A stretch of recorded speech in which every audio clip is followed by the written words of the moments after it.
Magandang araw sa inyong lahat. So update lang konti, no?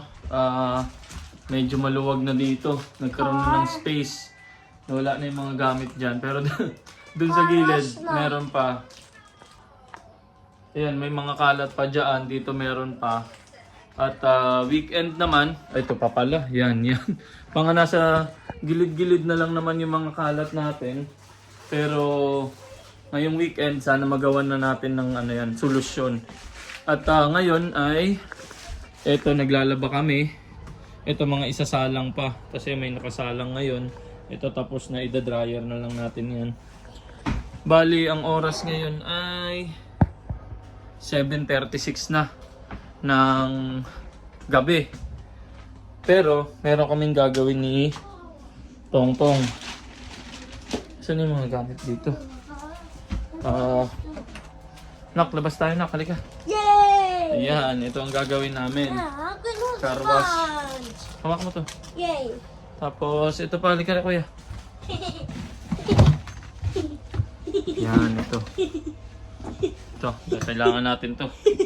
Dali mo doon. Oh, dali mo doon sa labas. So, pupunta kami sa labas at Car wash! maghuhugas kami ng sasakyan. Asan na yung susi ng car kuya? Nowhere. Saan nalalagay? Ito, meron din akong Hose! nabiling hose. We're about to take this other Ay, nagbuhol-buhol na. Yan, kakabili ko lang yan. Medyo magulo. Kasi tinesting ko lang kanina kung gagana ba. Eh, gumana naman ng maayos. So, ilalatag ko lang muna siya ng maayos. Tapos maghuhugas tayo ng sasakyan. And stop. Oh, you're trying to put Yan na guys. Nag-ano na kami. Banlawan lang natin tong tong sasakyan. Ayan o. At mamaya magpupunas-punas na tayo ng may sabon. Sige na. Ayan na guys. Magsasabon na kami. Anong heavy? Sige, punas mo na doon sa Yan. Meron na akong car wash boy. Hindi ako. Yan, magpupunas-punas muna kami ng sasakyan. Next. Sige, window ni mama. Wash mo mabuti yung window. Yan, magwawash lang kami ng kotse. Tapos mamaya, linis na naman ang loob ng bahay.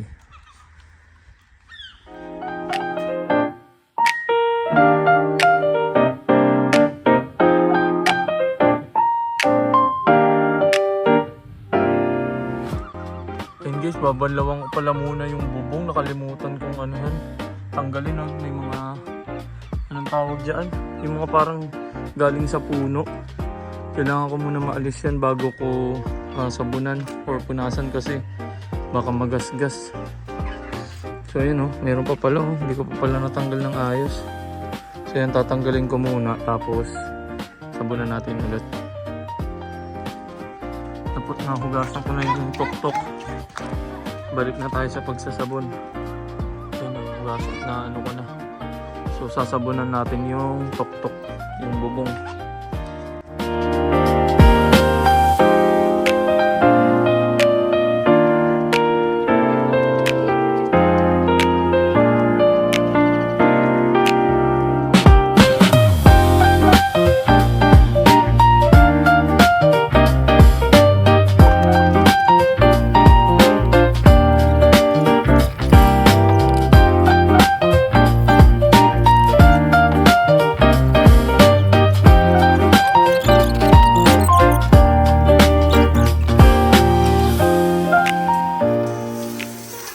Ito na, nagbabanlaw na kami.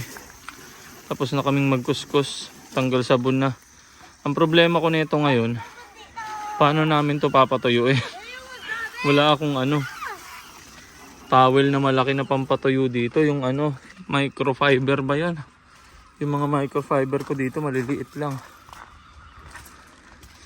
Nak, ano nangyari nak?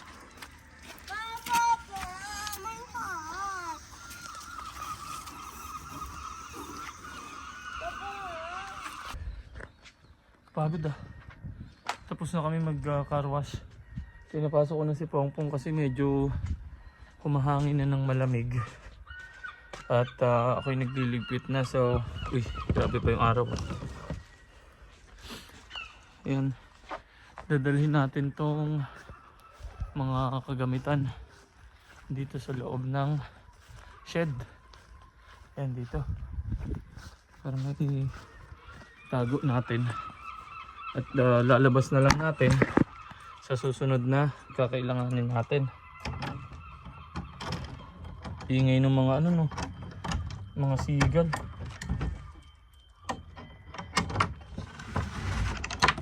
Yan. Dito ko na lang muna ito lalagay sa may pintuan lang. Ayan muna siya. Kasi medyo magulo pa dito. Ayan o. Tinambak namin. Yung iba kasi dyan, idodonate na namin. Yung iba itatapon na. Tapos ito yung ano, connector sa gripo. Ayan, yung crib ni baby. Pinag-iisipan namin kung itatapon. Or ano ba. Hindi ko na malaman anong gagawin. So ayan. At dahil nga tapos na tayo mag-car wash. At wala naman akong pamunas na malaki. Tatry kong pagtyagaan na lang gamitin yung maliit kong pamunas dito. Meron ako dito parang sinlaki lang ng ano to. Sinlaki lang ng face towel. Na ano. Sana. Ito. Malinis pa to. Ayan oh. Microfiber to eh. Testing natin to. Paunti-unti lang. Tas piga na lang. Ay. Diyos ko po itong batang to. Eh, digay pa ako. Yan, testing natin kung may itutulong ba itong kwan. Itong pamunas natin para lang hindi mag ano, buo-buo yung mga bilog-bilog na ganyan no. Ayan no. Diba? Testing muna natin. Yan guys, napunasan ko na pero medyo basa pa ng konti yung ibang part. Pero parang uulitan ko bukas kasi ayan no. May mga part pa akong hindi nahugasan. Diba? Pero at least kahit pa paano, luminis naman na siya. Ayan oo. Diba? May mga hindi ako natamaan. Nagmamadali na rin kasi kami at gabi na. Tulad nga yan. Ngayon alas 9 na ng gabi. Bukas, magpapatulong ako kay Isa. Ayos lang din naman na hindi ko pa natapos kasi nga aalis pa rin naman kami bukas. So bukas talaga yung lilinisan ko na maayos para pagbalik ko sa trabaho, medyo ayos-ayos na siya talaga. Ay nako, akala ko tapos na gagawin ko. Meron pa pala akong gagawin. Kakabit ko pala tong ano namin, doorbell dito sa front door. Kaso hindi ko pa malaman kung paano ko ba ikakabit to. Dito siguro, dyan no. Teka, testing ko kung paano bang diskarte gagawin ko dito. So, eto mukhang dati kasi ito lang yung ginagamit ko, itong manipis. Ngayon, parang kailangan natin ng anggulo para tanaw yung dito sa may papasok sa likod namin. Para makikita kung may papasok kasi walang gate eh. Pero okay lang naman dito, safe naman. Pero alam mo yun, para sure lang ba tayo at may mga bagets tayong kasama dito. So, ayan, tutornilyuhin ko. Dito yata dapat to. Nagkamali ako ng pagtornilyo kanina. Sa labas ko siya tinutornilyo. That pala, dito sa loob. Medyo napaisip din ako eh, kasi dito mo ilalagay yung pandikit na tape. Bumili ako nung tape sa Amazon. Tape, anong tawag dun? Sticker, yung adhesive. Yung 3M. So, ayan, dito yata talaga dapat to kasi ito palubog. Ba't kasi minamano-mano kung meron naman ganito. Yan. Testing natin. Yun, pumasok na ng ayos. Very good. Very good. So yan, meron pang ay, sabi ko bakit apat pa yun nandito. Nakabit ko na isa, siguro spare yung isa. Para pag kami nawala siguro, at least meron ka pang ready.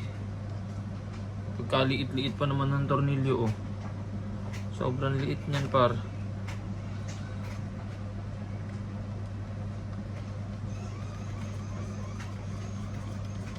Yan.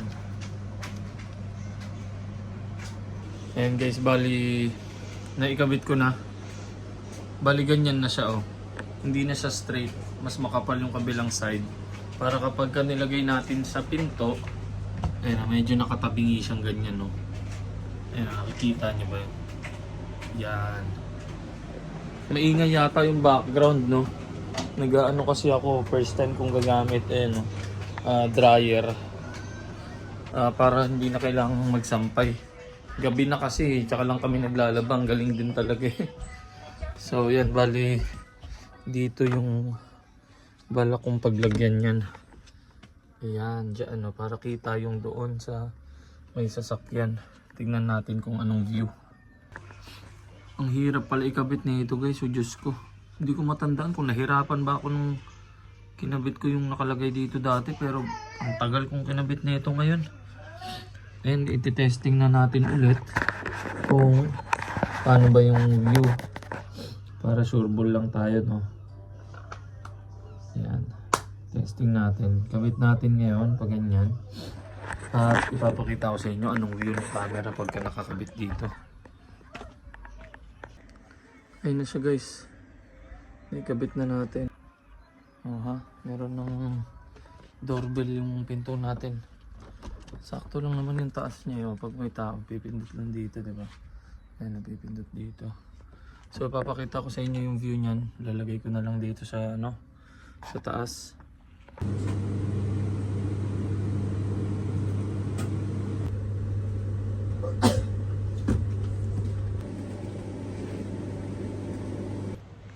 Inabot na ako ng, ano, madaling araw. Andito na si Isa. Ayun siya. Galing trabaho. Dami kong ginawa. Pagkatapos kong magkabit ng doorbell, inasikaso ko tong mga labahin. Yan o. Kasi nga, di ba sabi ko nga, first time kong gagamit niyan, yung tumble dryer. So ayan, mukhang okay naman. Sana hindi lumiit yung mga damit. At ayan, nagsasalang pa kami ngayon ng labahin. Hey, kakapagod. Bali, hindi ako nakapaglinis masyado dito. Siguro bukas na lang. At madaling araw na. Kakapagod din. Kaya dito ko na muna tatapusin tong video. Maupo muna bago matulog. At sana mag-like, subscribe kayo. Share nyo rin tong page ko. Ay, page tuloy. Channel pala. Ayun lang, maraming salamat. Hanggang sa muli.